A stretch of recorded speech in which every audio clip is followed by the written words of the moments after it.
எனக்கு பர்சனலா அண்ணாமலை மேல ஒரு நல்ல ஒப்பீனியன்லாம் எனக்கு கிடையாது. ஒரு அரசியலுக்கு தகுதியற்ற ஒரு பீஸ் தான். ஆனா ஒரு ஒரு வார் ரூம வச்சுக்கிட்டு நாங்கெல்லாம் பயங்கரமான ஆளு அப்படின்னு பொது வெளியில பேசுறதுக்கு ஒரு ஆள் இருந்தாரு. பொது வெளியில சும்மா உருட்டி விடுவாரு. அதன் மூலமா அவரை தன்னை வளர்த்துக்குவாரு. குறைந்தபட்சம் ஒரு 10 பேருக்கிட்ட அடையாளம் தெரிகிற அளவுக்கு பாஜகவுக்கான வேலையை செஞ்சுதான் செஞ்சாரு. அதெல்லாம் மறுக்கலாம் முடியாது. ஆனா இந்த பாஜகவை குறித்து ரொம்ப தெளிவா அண்ணாமலை புரிஞ்சுக்கணும். அண்ணாமலையுடைய பக்த கோடிகள் புரிஞ்சுக்கணும். ஏன்னா பாஜகவை பொறுத்த வரையில எவ்வளவு திறமைசாலிகளா இருந்தாலும், கட்சிக்காக உழைப்பவர்களாக இருந்தாலும், அவர்களை கிள்ளுக்கிற மாதிரி தூக்கி எறிஞ்சிட்டு அன்றைக்கு என்ன தேவையோ அதை நோக்கி முடிவெடுக்கக்கூடியவர்கள் தான் இவர்கள். நீங்க ஹெச் ராஜா பேசாத பேச்சா? ஹெச் ராஜா இப்ப எங்க இருக்காரு? அட்ரஸ் இல்லாம தெருவுல திரிஞ்சு மைக்ல கத்தி திர்றாரே ஒழிய ஒரு பொறுப்புலையும் இல்ல. அத்வானி என்ன பண்ணாங்க? மேடையிலே வச்சு அசிங்கப்படுத்தினாங்க. ஸ்டேஜ்லங்க கும்பிட கூட இல்லைங்க. அதுவும் மைக்கு பிடிச்ச மோடி. அத்வானி ரத யாத்திரையில மைக்கு பிடிச்சவர் இந்த மோடி. அத்வானி பக்கத்துல ஒட்டிக்கிட்டு நிக்கினா போதும் நினைச்சவர் மோடி.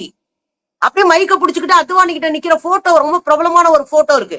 இவரு மேடையில பிரதமரான பிறகு அத்வானியை அசிங்கப்படுத்தினாங்க. ஏன்னா வாஜ்பாய்ங்க, வாஜ்பாய் நல்ல மனிதர், நல்ல ஆளுமை மிக்கவர், கவிஞர், அவர் ரொம்ப நல்ல மனுஷன் சொல்லப்படும்.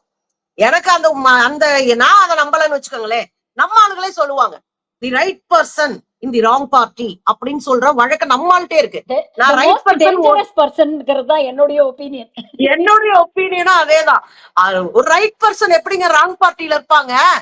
வெறும் பேசிக் கொஸ்டின் அது. அப்படி இருக்க முடியாது. சோ அவரு வெள்ளக்காரங்கிட்டே நம்ம ஆளுகளை காட்டி கொடுத்து வீட்டெல்லாம் ஒரு கிராமத்தையே அழிக்கிறதுக்கு கூட நின்னவர் தான் வாஜ்பாய்.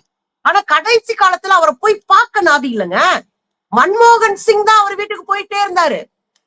மன்மோகன் சிங் தான் அவர் வீட்டுக்கு போய், ஏன்னா நண்பர், நீ சித்தாந்தத்தை தாண்டி அவர் நண்பர். அவர் வீட்டுக்கு போய் அவரோட பேசி, அவரோட உரையாடி, அவருடைய தனிமைக்கு அவரோட இருந்திருக்காரு.